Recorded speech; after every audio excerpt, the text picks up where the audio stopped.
I enlisted in October 1st, 1940, and retired in June 30th of 61.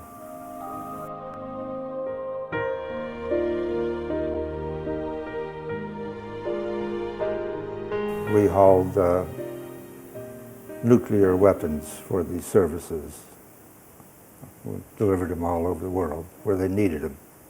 Oh yes, you had to have a top secret clearance to be in the organization. So you transported nuclear weapons to theaters of operation all over the world where they might be needed. Right. But my first experience with it was in 1952. Could you describe what happened? I was on a flight from Seattle coming back to Sacramento, and it was between 10 and 12 midnight. It was clear, dark night, and sitting there looking ahead, why we saw this orange glow in front of us, and I didn't want to ask the pilot if he saw it, because I thought I was just tired, and he did the same thing. And finally, he couldn't wait no longer, so he asked me if I could see anything unusual. And I told him I could see this red glow out in front of us. And he felt better, and we watched it, and finally said, well, let's try to catch up and see what it is. So we added power, and we kept getting closer, and of course it got larger until we got up about Redding, California, and it went into a descent, and we followed it, and we picked up quite a bit of speed in a shallow dive, and it went clear into Sacramento and across the city and right over the Capitol building, and we were right on it. We had the aircraft red line as fast as it could go, and at that point it went vertical and it disappeared in a matter of 2 seconds, straight up. Did you get a good look at this? We almost started to make it out. It was just getting larger all the time, but just at that point where we thought we was going to, in another minute we'd see it, that's when it took off. It was just a large red ball, and it just, the closer we got, the bigger it got. And like I say, it was just starting to take some kind of a shape when it went vertical. 1970s, and you were involved with the Air Force Reserve.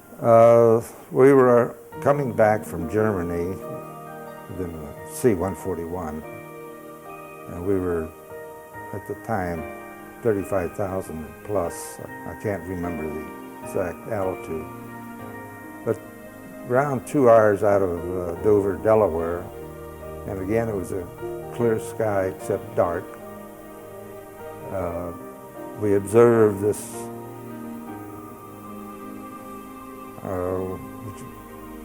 object on a radar screen.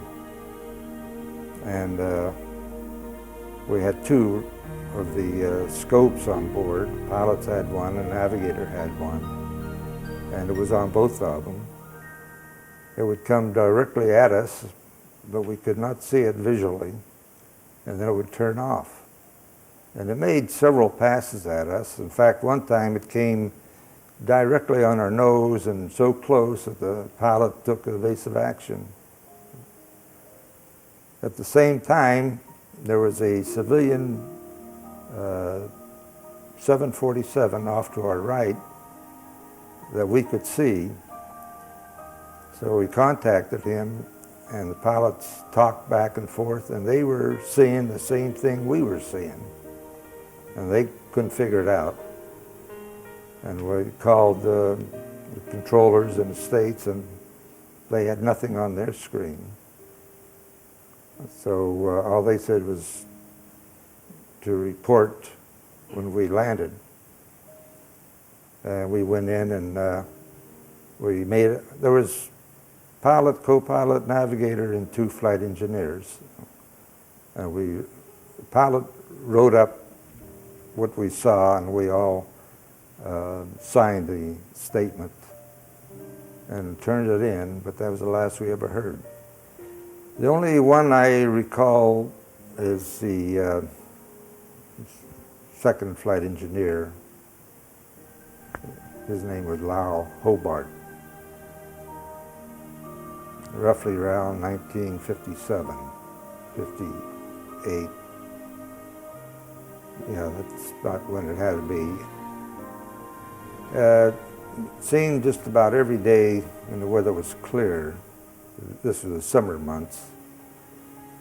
We could look up at a certain spot and we would see this round object.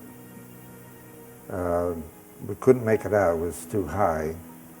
And it was always just before dusk settled.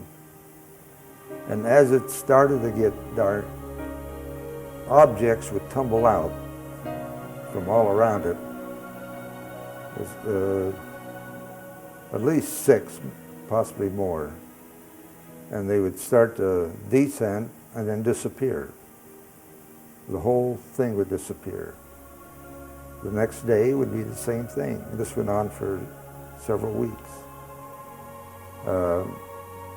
We tried to find out, but the only explanation ever given was it's a weather balloon. Now, of course, it wasn't a weather balloon. It was too large and too high. Weather balloons aren't that large that you could see it from that altitude. Then plus, what were the objects that fell out? Why did it disappear? And the location was, well, where relative to the city of San Antonio was it? It's right close to Kelly Air Force Base. And at that time, your job in the Air Force was what? I was in the organization flying 124s, carrying the nuclear weapons. Quite a few saw it. Did the smaller objects that came out of it have any color that you can recall? They were dark. That's about all I remember about them. They were dark and much, much smaller than the larger object. Did the larger object ever move? No, it seemed to just hover in one spot. And after the smaller objects came out of it, how long did it remain visible? Only, I would say, about 2 minutes after that, it was gone. And the civilian pilots in the 747, same thing. They were looking, they could not see it, but they had it on radar. How many passes were made at your craft by this strange object? Seems to me at least 4. And could you reiterate how this occurred? My understanding from your previous description is that this object was detected in the distance and then it came rushing at you. Is that essentially what you experienced? Yes. Could you describe the that?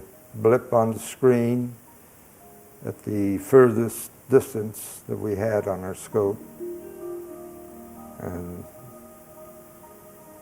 by timing it, the navigator, he worked it out, and he said it was traveling 10,000 miles plus an hour.